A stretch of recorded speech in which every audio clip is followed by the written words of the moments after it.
Magandang araw, mga kababayan. Isang mainit at napakalungkot na balita po.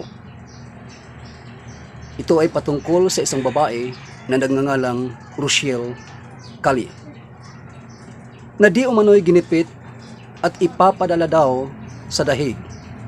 May 7 lalaki na hindi naka-uniform na lumalapit sa kanya at nagpapakilalang mga pulis at ipinakita sa kanya ang red notice dahil siya daw ay isang wanted ng Interpol, at dahil wala siyang kasalanan, hiniling niya na dalhin siya sa korte, ngunit pinagkaitan siya ng pagkakataon. Ang sabi ng mga pulis na ito, hindi pwede. At sabi pa nila, hinahanap ka ni General Torre at nila Kanilaw.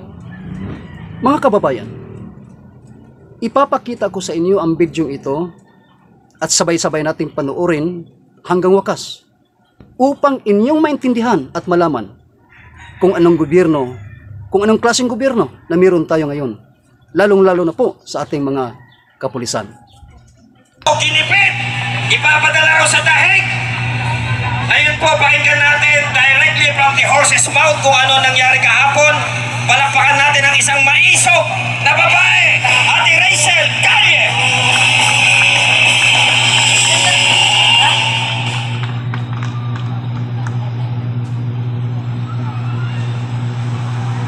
Magandang hapon po sa inyong lahat, mga kamaisog!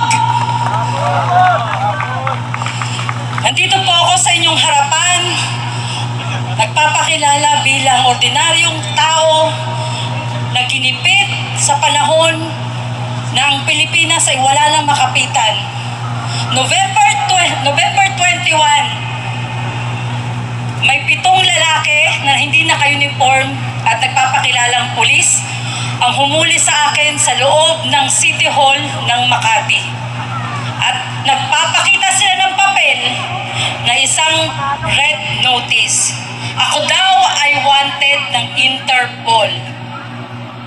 Sinabi ko sa kanila, mga sir, pasensya na tayo. Baka hindi po kayo nakapag-aral ng batas na ito. Wala pong karapatan ng Interpol sa akin. Ngayon, kung gusto niyo po akong dalhin niyo po muna ako sa 16th floor. Nandun po yung office, ang PAO. Pagdating ko po doon sa opisina namin ng prosecutor, ang sinasabi nitong 7, hindi po pwede. O sige, dalhin niyo po ako sa 15th floor. Nandun naman po yung RTC, so that is Regional Trial Courts. Hindi lang isang korte, maraming korte. Hindi nila ako binigyan ng pagkakataon. Ako daw po hinahanap na ni General Torre at ni Kanilaw, at gusto po nila akong dalhin doon diretso. From the elevator, dinala ako sa Krame. Sabi nila sa akin, ma'am, itabi mo na yung cellphone, yung mga gamit mo. Sinabihan ko sila, sir, ba't ganito? Wala pa akong kasalanan. Hindi ako pupunta doon sa Dubai. Bakit ako may kasalanan na ganito? Bakit ko ako dinadala? Dahil dito sa isang photocopy, isang Xerox ng Interpol Red Notice.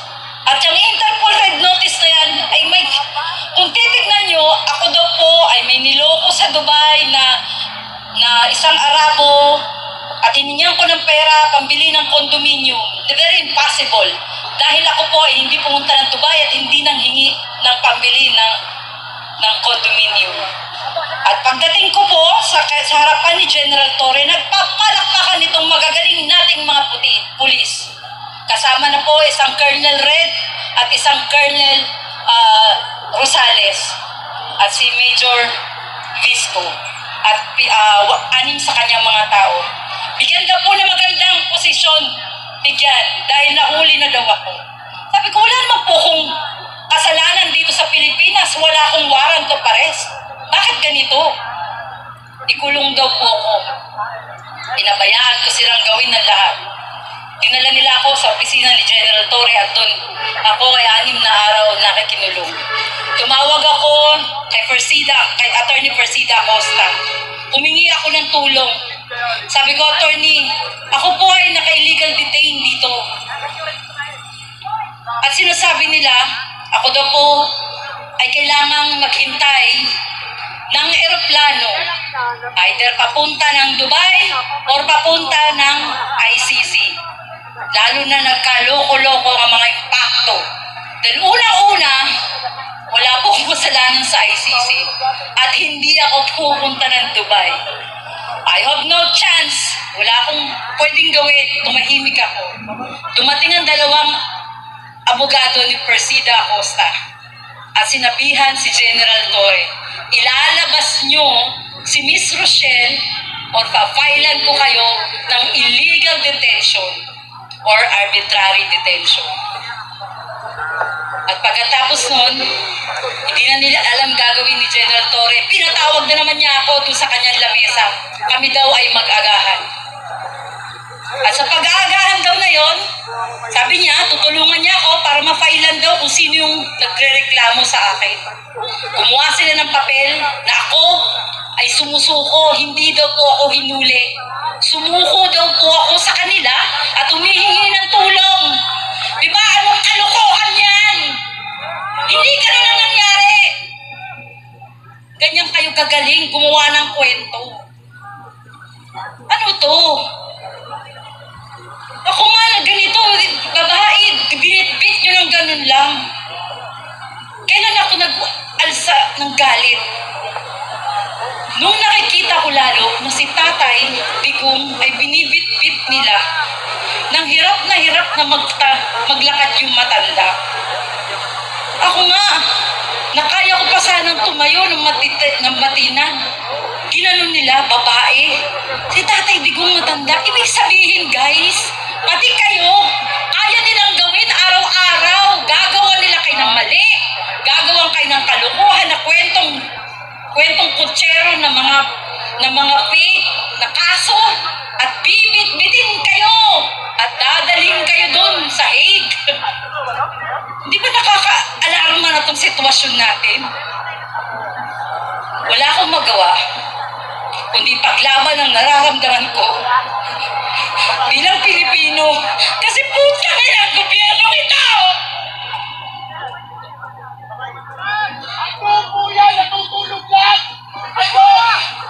Tutangin ang gobyerno, ito nang ginawa niyo sa amin. Kami na mamamayang mahirap o ultimo, kami dapat pagtanggol yung mga pulis. Kayo ang gumawa ng ganito sa amin. Araw-araw, mga kababayan, ako ay nagtatakot sa kalagayan ng pamilya ko. Binabalik-balikan nila kami sa bahay ko. At sinasabi sa amin, tanggapin niyo na kung ano inaalok namin. Ano bukas? Sa makalawa, eto na lang tayo. Bongbong, ano ba to? Hindi ito presidente binoto ko. Hiyang-hiya ako. Araw-araw tayong ganito, natatakot sa mga tao yan. Imbis na kayo magtanggol sa amin. Natatakot kami magsalita rito. Kung iniisip ko mayat-maya habang tumatakbo ko dyan, habang nagmamaneho ko, may papatay nila sa akin. Sinong kalaban ko? Si General Torre na walang katakot-takot. Siyang batas. Hindi niya iniisip may konstitusyon tayo. Bakit siya nasusunod dito? Bakit na siya nasusunod? Hindi ito ang gusto namin. Ang ginusto ng Pilipino, ng nakararaming Pilipino, ang progresibong Pilipinas. Kinawawa nyo ng mga OFW. Wala. Hindi na rin usapin dito ang si Presidente Duterte. Si Presidente Duterte ay simbolo lang natin. Ano pa mangyayari kung araw-araw ganito ang ginagawa sa atin? Di ko alam kung hanggang saan ako paglalaban. Di ko alam. Pero ang ginagawa ko na lang, pilit ko magsalita, ipinapaalam ko sa bawat isa sa inyo na ako ginanito. Pati kayo, araw-araw po pwede. Di ako nagdadrama dito, hindi ko kailangan yan. Wala akong pera, wala akong pinatago. Kahit ngayon, patayin niyo ako. Ano pa mawawala sa isang katulad ko? Binusabos nyo na ako eh. Nilagay nila ako sa kwarto nila. At bawat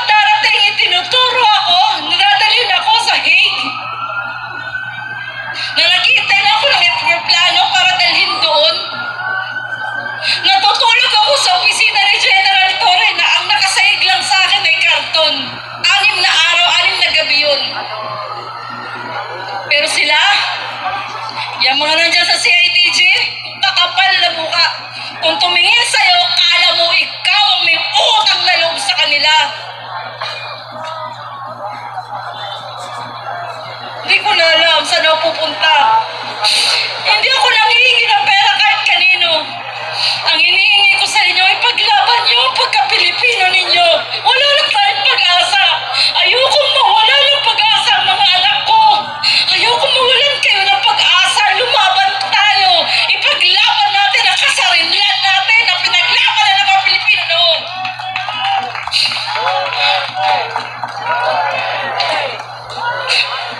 Makakaiyak at sakit. Pero hanggang kailan tayo gaganituhin ng gobyernong binoto natin? At ang namamayani ngayon yung mga tao na kinaayawan natin noon. Ang mga oligarkiya na patuloy dyan na minamanipula ang ating gobyernong bangag.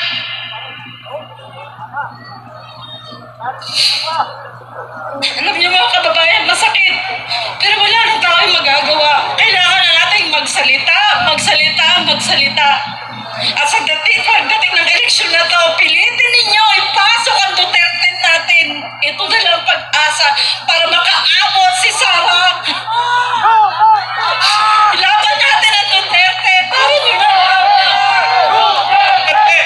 Duterte! Duterte!